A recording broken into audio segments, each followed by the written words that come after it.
Assalamualaikum warahmatullahi wabarakatuh.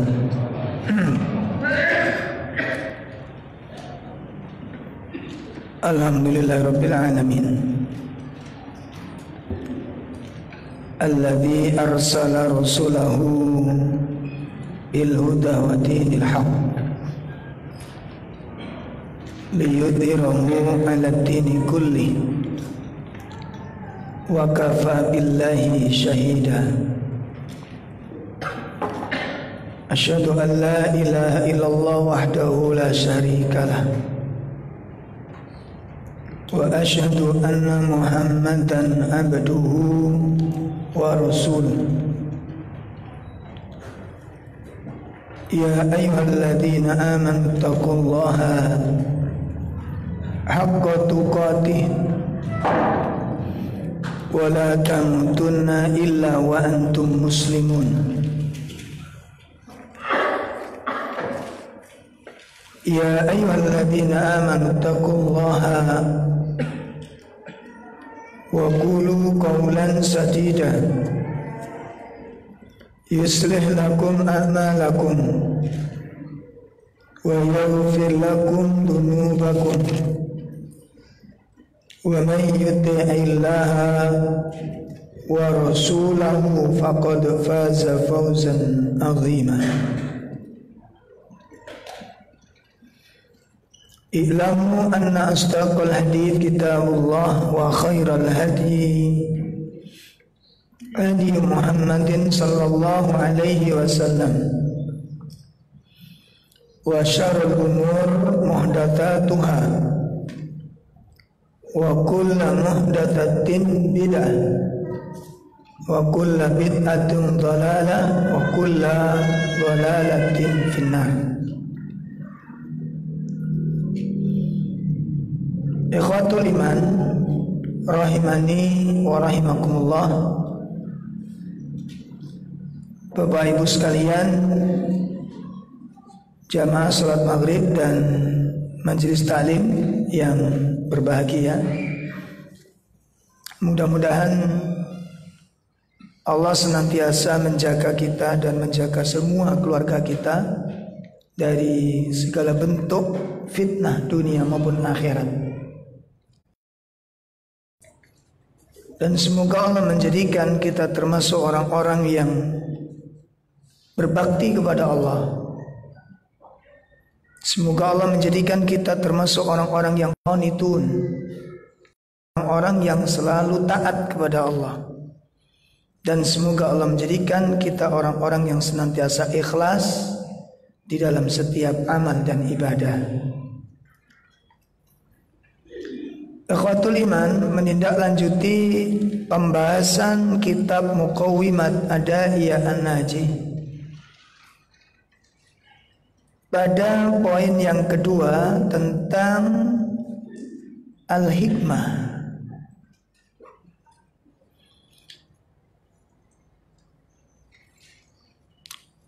Hari ini kita akan membahas tentang wal hikmatu fi kitabillahi naw'ani. Hikmah,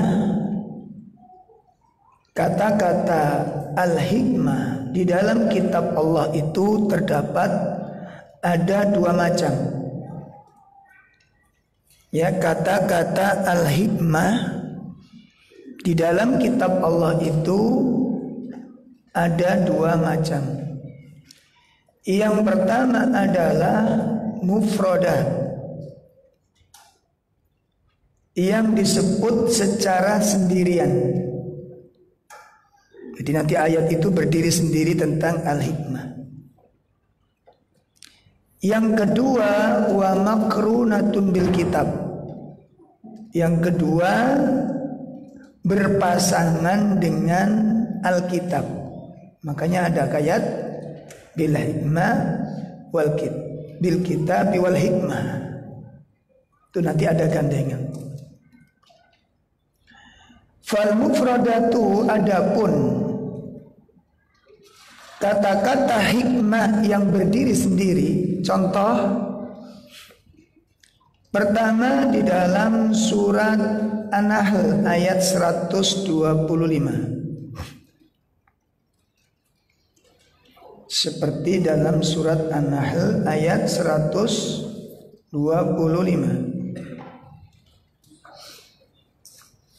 Surat 16.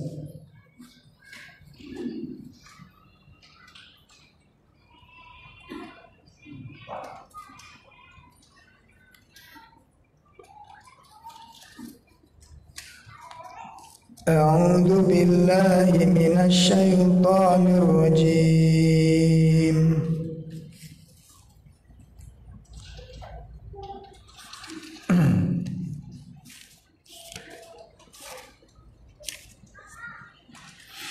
Ud'u ila sabili rabbika bil hikmati wal mau'izatil hasanah wajadilhum billati hiya ahsan inna rabbaka huwa a'lamu biman dhalla an sabilihi wa huwa a'lamu bil muhtadin.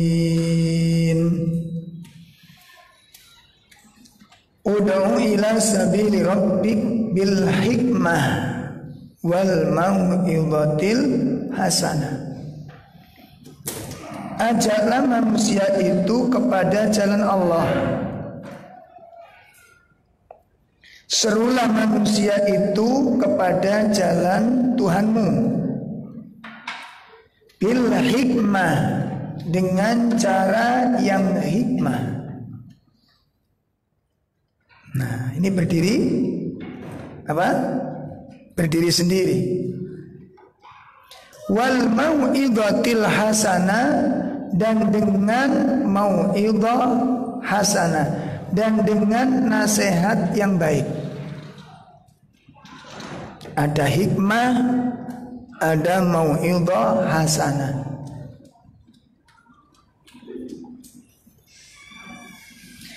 Kemudian yang ketiga, wajadilhum billati hiya ahsan, dan bantahlah mereka itu dengan cara yang baik. Dan bantahlah mereka itu dengan cara yang baik. Inna rabbaka huwa a'lamu biman dhalla an sabili, dan Allah Subhanahu wa ta'ala lebih mengetahui ya orang-orang yang mendapatkan orang-orang yang tersesat dari jalan Allah, dan Allah lebih mengetahui tentang orang-orang yang mendapat petunjuk. Ada 3 perkara di situ, ada 3 hal. Yang pertama, Allah perintahkan kita di dalam mengajak, di dalam berdakwah kepada manusia itu ada 3 hal. Yang pertama, bil hikmah, dengan cara yang hikmah. Nah, ini yang sering kali disalahartikan banyak orang. Nanti dijelaskan pada poin-poin berikutnya nanti, Pak. Sebab kebanyakan orang itu mentafsirkan makna hikmah itu dengan billayin, dengan kalimat yang lemah lembut, bil hilm, dengan penuh kesantunan. Itu maknanya apa? Hikmah. Sekarang kalau Nabi mengajukan menyuruh perang gitu, ini hikmah enggak ini? Hah? Perang itu santun enggak? Sembelih pelan-pelan ini belanya. Apa itu hikmah? Nah, sekarang diyakini aja dulu, ditanyakan secara global dulu. Nabi itu hikmah enggak? Itu aja dulu. Nanti kalau diperadali satu-satu enak nanti. Kalau udah dijawab secara global, Nabi itu hikmah, maka marahnya Nabi itu hikmah, murkanya Nabi itu hikmah. Berarti makna hikmah itu tidak sebatas pada. Nabi pernah marah enggak? Sahabat ada enggak dimarahi oleh Nabi? Dibentak, ada. Ditahdzir, dihajar, ada. Cuma ini nanti ada pembahasan yang spesifik. Kapan, kesalahan apa, sahabat yang mana, kondisinya apa, akibatnya bagaimana, itu dalam pertimbangan yang matang. Ya. Itu dengan pertimbangan yang akurat. Sehingga pertimbangannya itu tepat. Nah, seperti kalau sahabat diperlakukan oleh Nabi untuk tidak diajak bicara, ketemu gak boleh ngejak ngomong, ketemu ngambil jalan yang lain, gak boleh noleh. Hasilnya apa? Semakin kuat imannya. Nah, kalau antum digitukin ngapain? Hah? Hijrah. Antum digitukan gimana? Hijrah, pindah masjid, pindah majelis. Makanya ini perlu pembahasan secara rinci. Itu hikmah. Ya. Kemudian bil mau'izatil hasanah, dengan mau'izah hasanah, dengan nasihat yang baik. Apa mau'izah hasanah ini? Al-Qur'an. Karena Al-Quran itu merupakan nasihat yang paling baik. Perkataan yang paling baik itu adalah Al-Quran. Manusia diajak kepada Al-Quran, ya, dinasihati untuk ittiba kepada Al-Quran, untuk kembali kepada Al-Quran. Bil mau'izah hasanah. Ya. Kemudian yang ketiga apa? Wajadilhum billati hiya ahsan, dan bantahlah mereka itu dengan cara yang baik. Antum bisa renungkan, ini dengan sesama kaum muslimin atau bukan? Wajadilhum ini kan?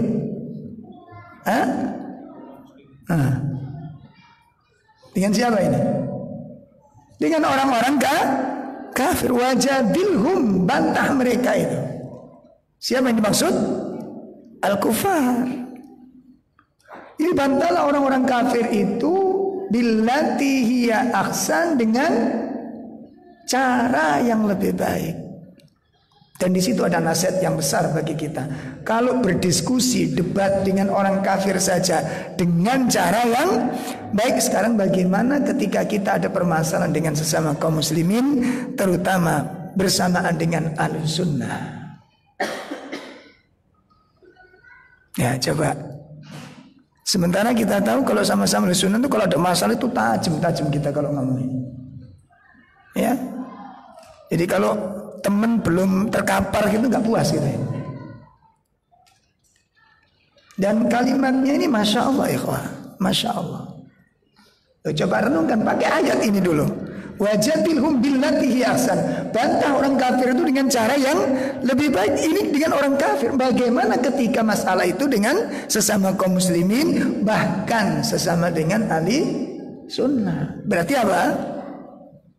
Harus bagaimana? Lebih ahsan. Nah, coba bisa nggak ini kita praktekkan nanti ketika ada perbedaan pendapat, ada permasalahan di lembaga, bisa nggak berdiskusi dengan cara yang ahsan? Ini petunjuk Al-Quran loh. Makanya kalau bantah-bantah sampai permusuhan, wakilnya boikot-boikotan, itu metodenya siapa itu? Kita ngambil dari mana? Hah? Kita ngambil dari mana itu? Kok kita praktekkan tuh ngambilnya dari mana? Masya Allah. Ini loh, ternyata kita penggenggam sunnah pun belum bisa mengamalkan sunnah. Ya. Dan mengamalkan sunnah itu yang bagaimana? Amalan-amalan yang berkaitan dengan muamalah yang interaksi dengan sesama kaum muslimin ini. Ini penting soalnya. Ini penting banget. Nah, ikhwatul iman rahimani wa rahimakumullah, makanya di sini terdapat pelajaran-pelajaran yang sangat besar dalam ayat ini. Baik, itu yang pertama. Yang kedua, di dalam surat Al-Baqarah 269. Ini ayat-ayat yang menyebutkan al-hikmah secara mufradat.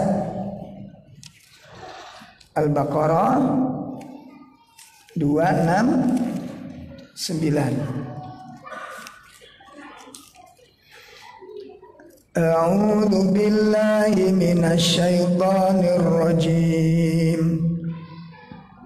Yu'til hikmata man yasha' wa man yu'tal hikmata faqad utiya khairan katsira wa ma yadhakkaru illa ulul albab. Yu'til hikmata man yasha'.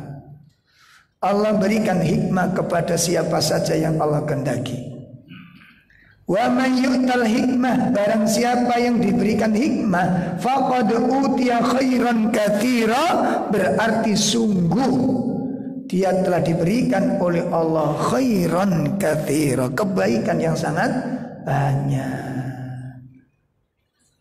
Nah, hikmah, ketepatan di dalam menempatkan sesuatu. Al-isabah, al-isabatus shawab fil aqwal wal afwal wal i'tiqad fi jami'il umur. Hikmah itu al-isabatus shawab, kesesuaian, ketepatan fil aqwal, perkataannya tepat, pas. Jadi kalau orang ibarat masak itu asinnya terus apa? Pedesnya terus apa? Pas. Itu hikmah. Pernah nggak kita ini gini? Ada problem tengkar, entah dengan teman, entah dengan istri, entah dengan siapapun. Seringkali kita temukan marahnya lebih besar daripada masalahnya. Ngerti nggak maksudnya ini?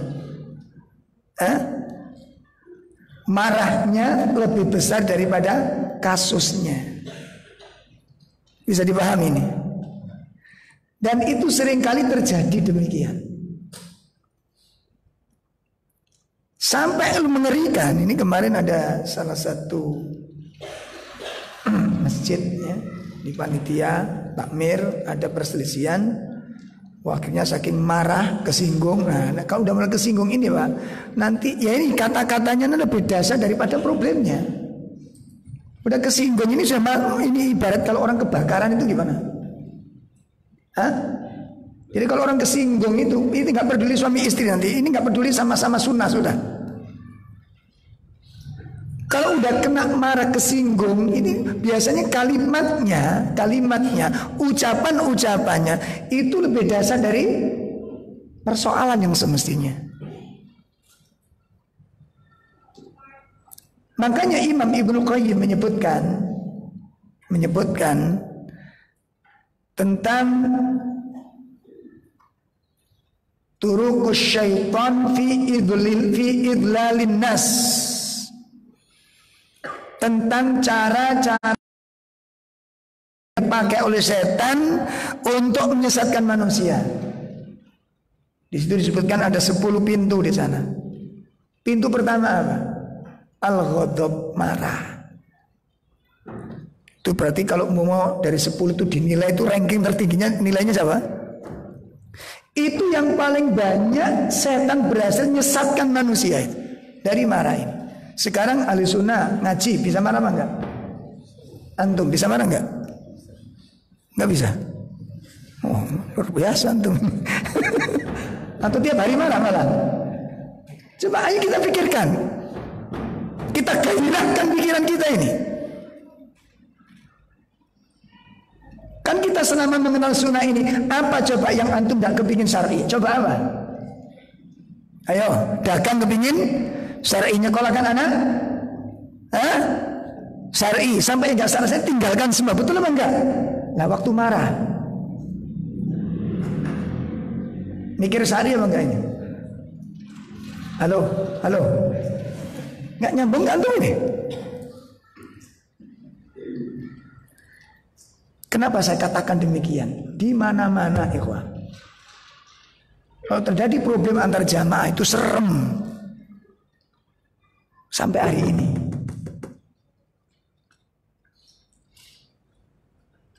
Ya, sampai hari ini. Sampai ada ikhwan kita itu disebut Dajjal, Masya Allah, Dajjal. Karena qadarullah, karena memang salah satu penglihatannya cacat, ya. Dan itu mendapat julukan dari teman sejalan, sepaham, seakidah. Saking marahnya kalimat-kalimat seperti ini keluar.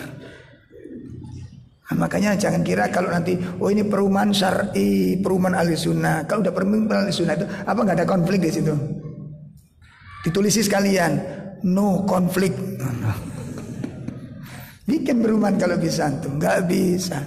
Nggak usah jauh-jauh bikin perumahan. Satu masjid ini kan sudah syar'i semua. Ada konflik nggak di dalam ini? Bagaimana cara menyikapi konflik ini? Syar'i nggak? Itu masalahnya. Makanya kita kalau kita dagang syar'i ini, syar'i ini. Sekarang ketika menghadapi konflik syar'i nggak kita pakai ini. Itu yang dikatakan hikmah. Ya, itu yang dikatakan hikmah.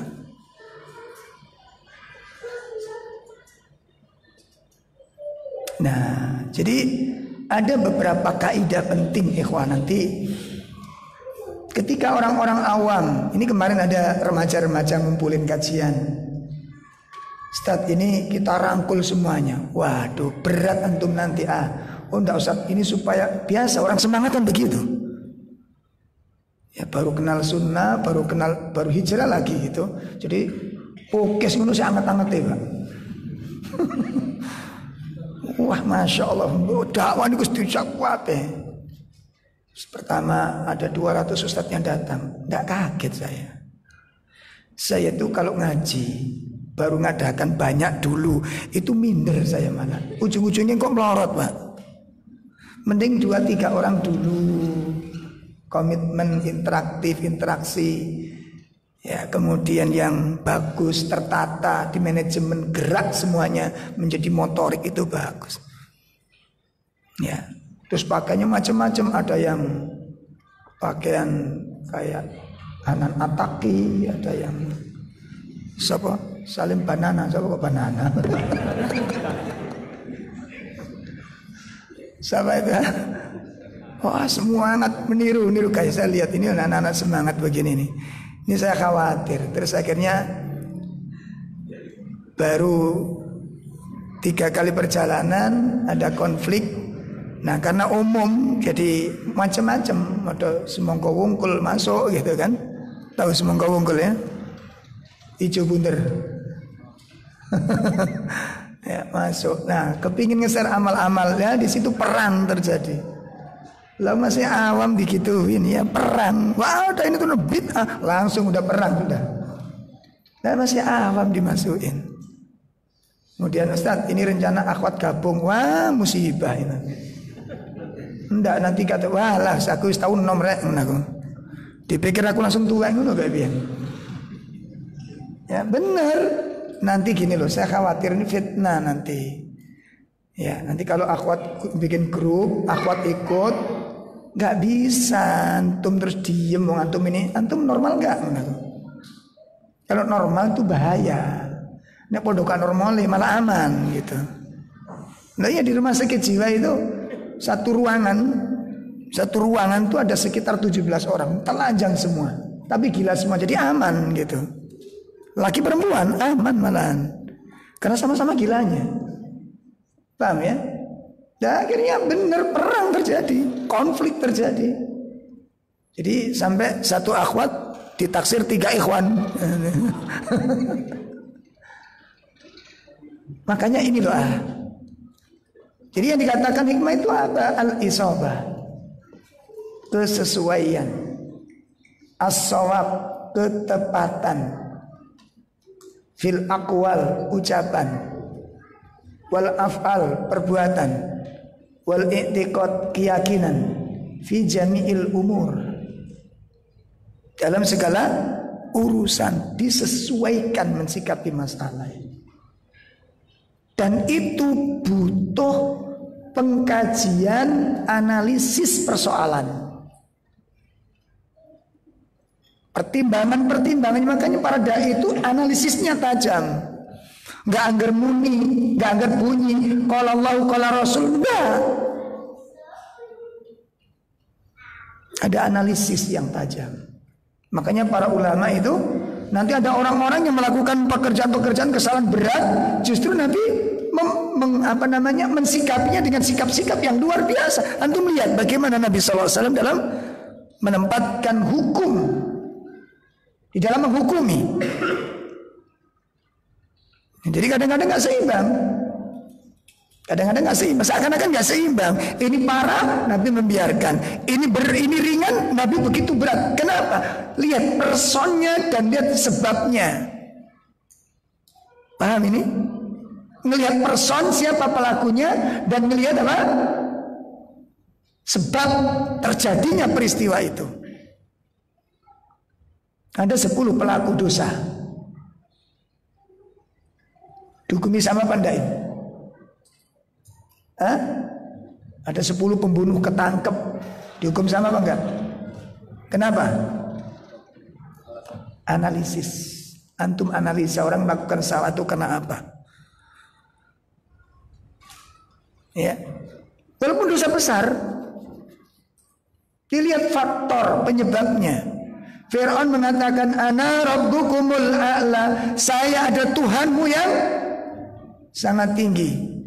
Antum pernah baca tentang riwayat orang yang kehilangan kendaraan, kehilangan bekal, kemudian dia cari kemana-mana nggak ketemu. Begitu dia putus asa, kendaraannya datang dengan kekayaan, dengan harta benda. Saking senengnya dia mengatakan, Allahumma anta abdi wa ana rabbuk. Teman-teman, ya Allah, engkau adalah hambaku dan aku adalah Tuhanmu. Ilan teman timbang Fir'aun teman kira-kira.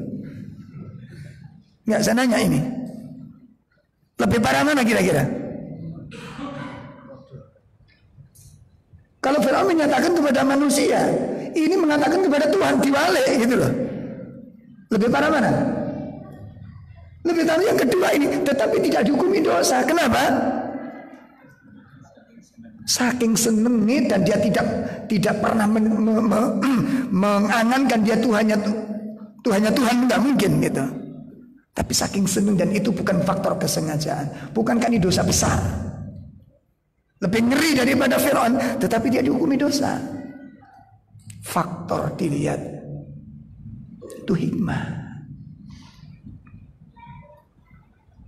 Nah, sehingga nanti kalau ada mungkin para suami menghukum istri, ya, salah sedikit ancam, salah lagi anak ta'adud. Awas.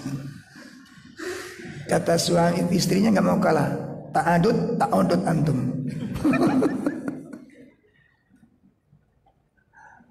Allah. Ayo kita belajar menempatkan masalah pada tempatnya.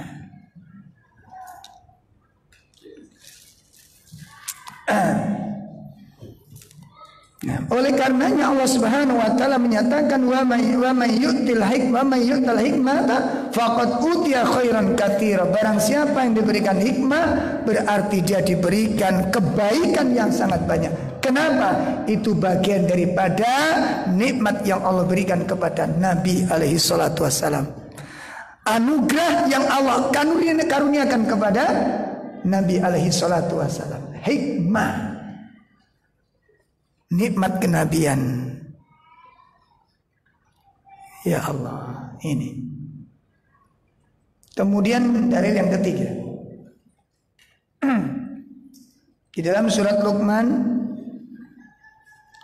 surat 31 ayat 12.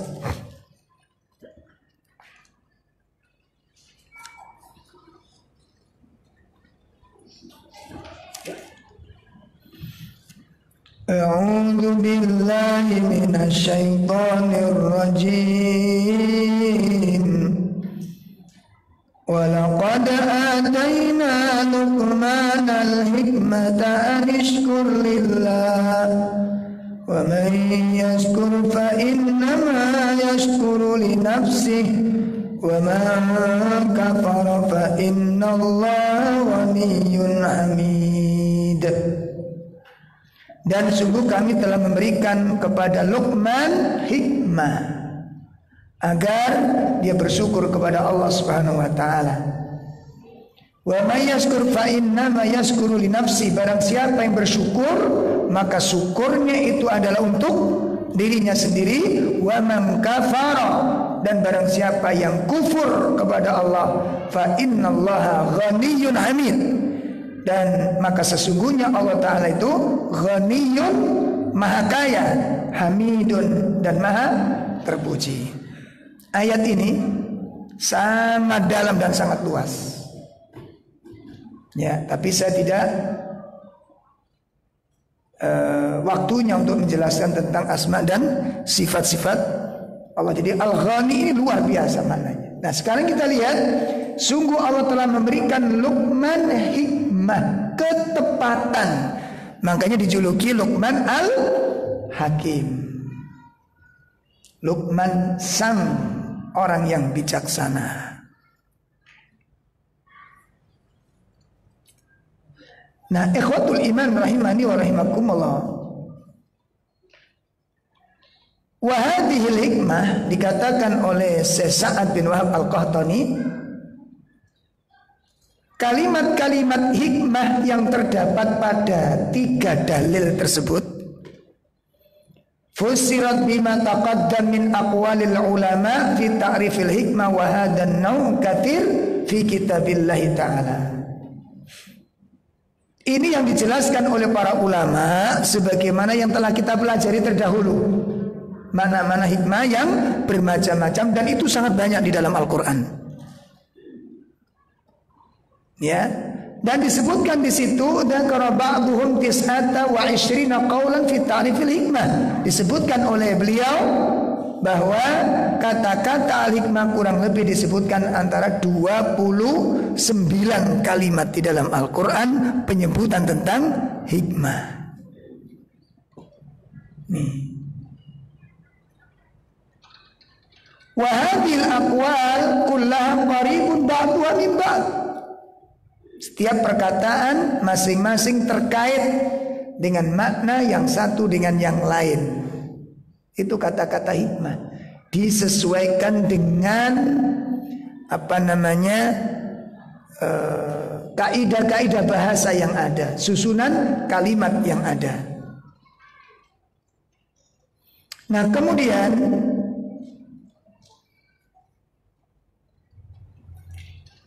adapun orang-orang yang berangan-angan, ya, wa inda ta'amul wan nazar najidu anna at-ta'rifus syamil alladhi yajma'u wa yadham jami' hadzal aqwal fi ta'rifil hikmah.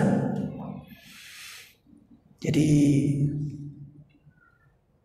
ketika masalah ini dihayati, diperhatikan secara mendalam, bahwasanya pengetahuan, pengenalan yang menyeluruh, yang mencakup dan menghimpun semua kalimat dan pengetahuan tentang hikmah, tentang makna hikmah, itu disebutkan oleh para ulama al-isabatu fil aqwal wal af'al wal iradat wal i'tiqad wa wada'u kulla syai'in fi mawadhi'i.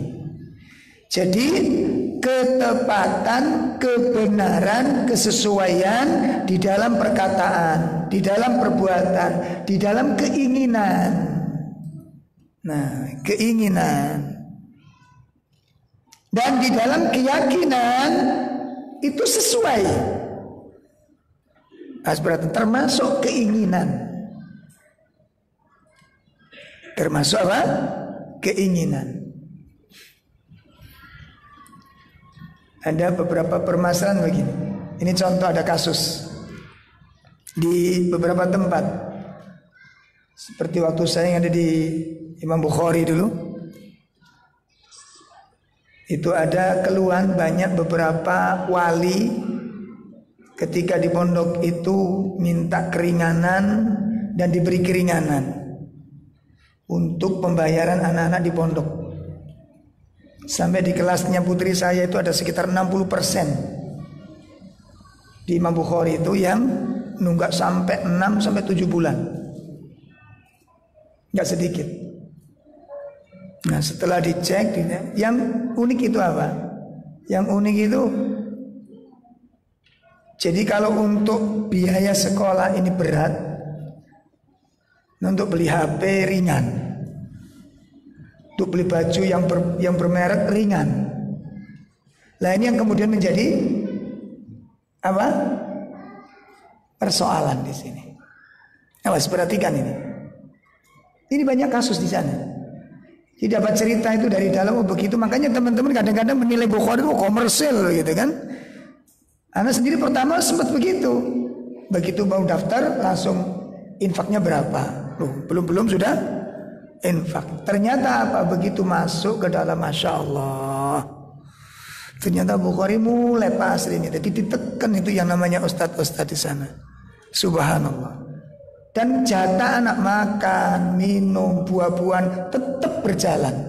Sampai ada putri-putri kami pun jatah sangunya 2.000 gitu ya, dipotong 1.000, diberikan kepada anak-anak yang enggak mendapatkan jatah dari orang tuanya. Loh, sampai seperti itu. Cuma permasalahan orang tuanya ini enggak genah gitu. Ngerti enggak genah tuh? Ngerti enggak genah? Bayar enggak iso andok bakso mbebeng pindung lah enggak genah kan itu. Loh, itu ada begitu itu, ada begitu itu. Atau kalau begitu beli apa para bola di rumah. Ini yang dipentingkan mana ini? Makanya di Al-Furqan tegesi. Begitu sudah dikasih keringanan, dipanggil nggak datang, pulangkan anaknya. Ini nggak niat bimbing anak ini namanya.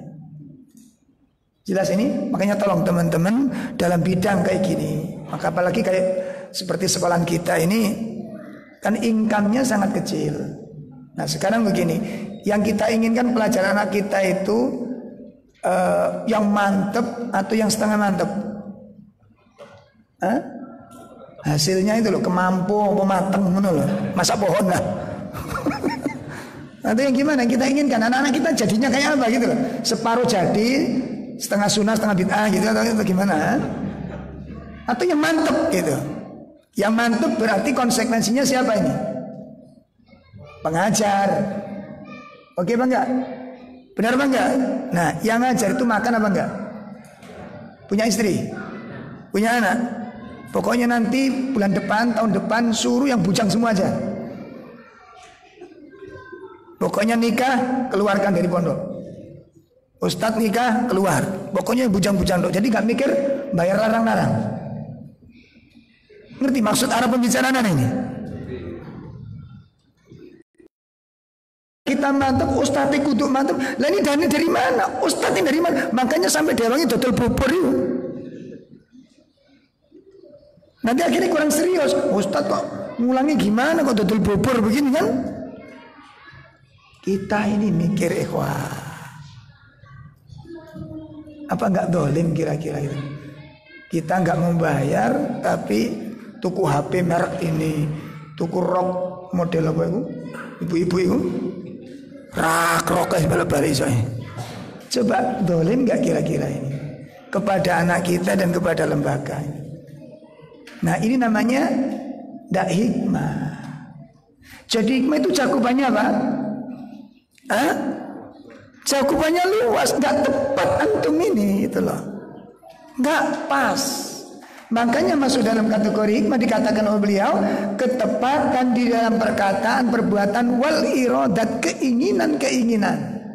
Pas enggak? Punya keinginan ini kondisinya seperti pas enggak? Gitu loh. Bisa dipahami ini ya? Nah, jadi yang dikatakan kesimpulan akhirnya apa? Wa wada'u kulla syai'in fi mawadhi'i. Yang dikatakan apa namanya? Ya, hikmah itu adalah menempatkan segala sesuatu pada tempat yang tepat. Itu namanya hikmah.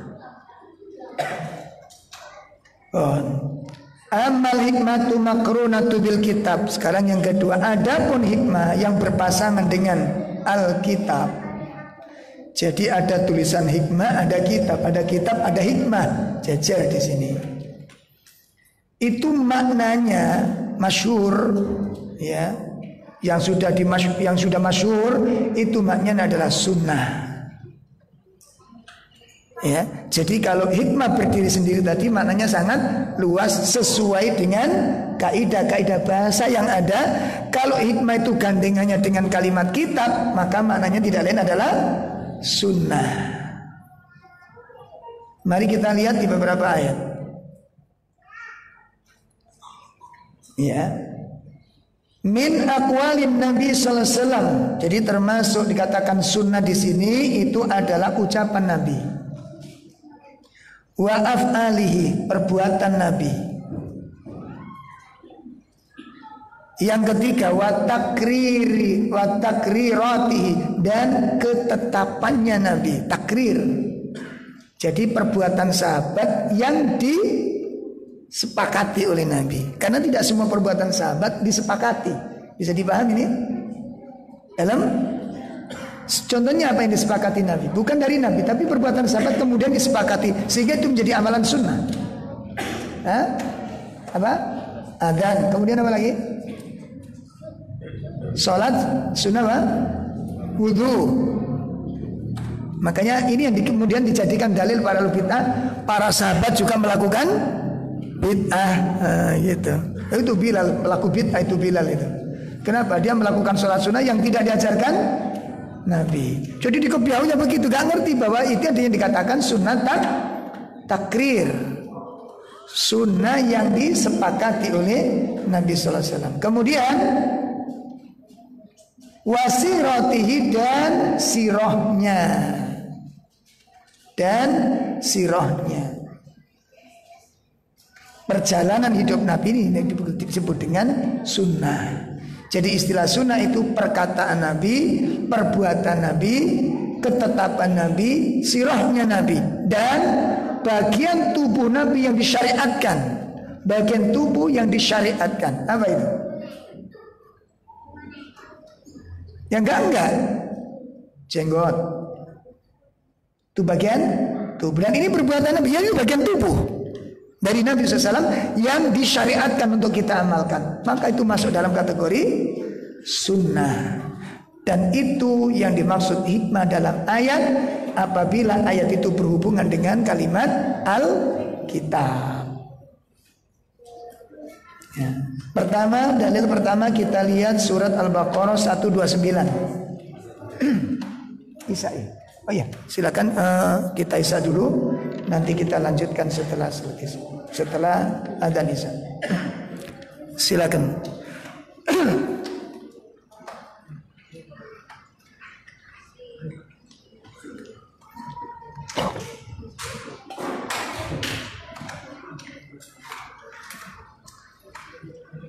Allahu Akbar.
Ashhadu an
حي على الفلاح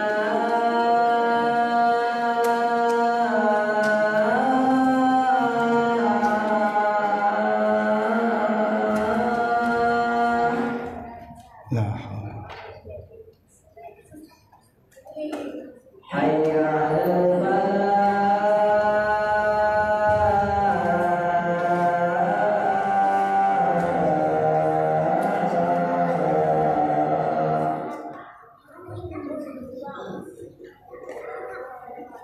الله أكبر الله أكبر لا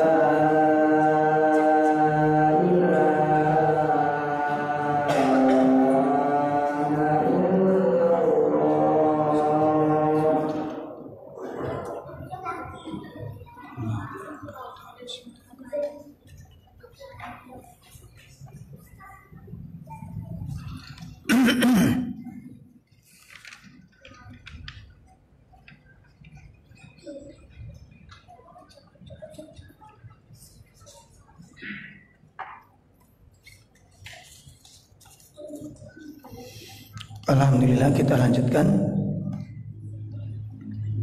Di sini akan kita hadirkan ada 4 dalil di mana ayat-ayat yang berpasangan antara Alkitab dengan As-Sunnah.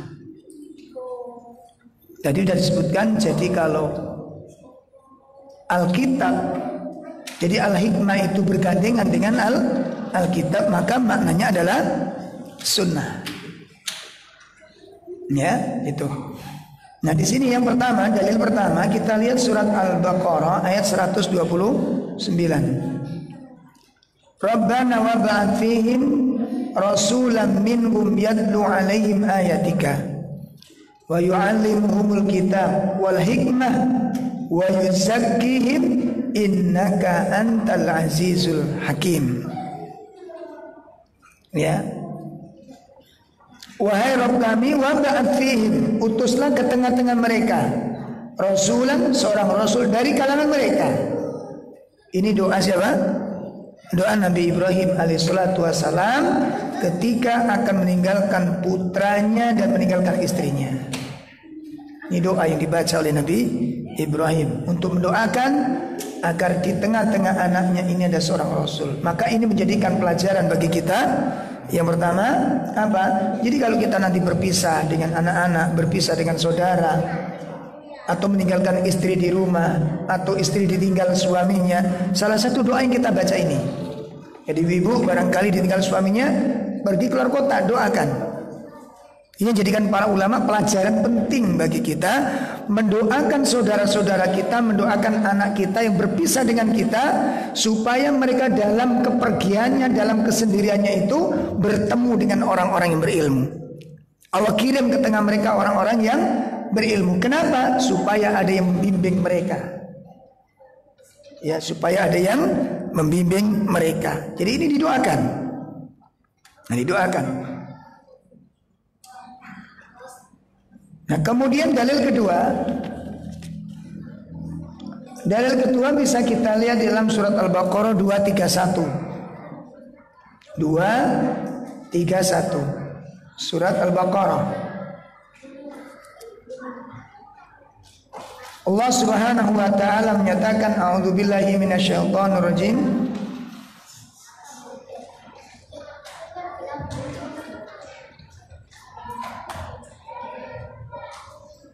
Itu di pertengahan ayat, dari surat Al-Baqarah ayat 231 tersebut ada kalimat wadhkuru nikmatallahi alaikum wa ma anzala alaikum minal kitabi wal hikmah. Allah pasangkan kalimat Alkitab dengan kalimat Al-Hikmah. Kemudian dalil yang ketiga, surat Al-Imran ayat 164. Surat Al-Imran ayat 164. Allah Subhanahu wa taala berfirman, a'udzubillahi minasyaitonirrajim. laqad manna Allah 'alal mu'minina id ba'atha fihim rasulan min anfusihim yatlu 'alaihim ayatihi wa yuzakkihim wa yu'allimuhumul kitaba wal hikmah wa in kanu min qablu lafi dhalalim mubin. Di situ disebutkan wa yu'allimuhumul kitaba wal hikmah. Allah gandingkan antara kitab dengan al-hikmah. Yang terakhir kita lihat di dalam surat Al-Jum'ah ayat yang kedua. Surat Al-Jum'ah surat 62 ayat 2. Walladzi ba'atha fil ummiyina rasulan minhum yatlu 'alaihim ayatihi wa yuzakkihim wa yu'allimuhumul kitaba wal hikmah. Ini ikhwatul iman rahimani wa rahimakumullah tentang dua macam hikmah yang ada di dalam Al-Quran. Jadi yang pertama hikmah yang berdiri sendiri, yang kedua hikmah yang bergandengan dengan Al-Kitab. Jadi kalau makna al-hikmah yang berdiri sendiri maknanya sangat luas sesuai dengan kaidah-kaidah perkataan dan syekhul kalamnya, susunan bahasanya. Sedangkan hikmah apabila bergandengan dengan Alkitab, maka makna al-hikmah itu adalah as-sunnah. Ini yang bisa saya sampaikan dalam kajian kita malam ini. Untuk bulan depan kita akan membahas tentang pembahasan yang kedua, yaitu ahamiyatul hikmah, tentang pentingnya hikmah.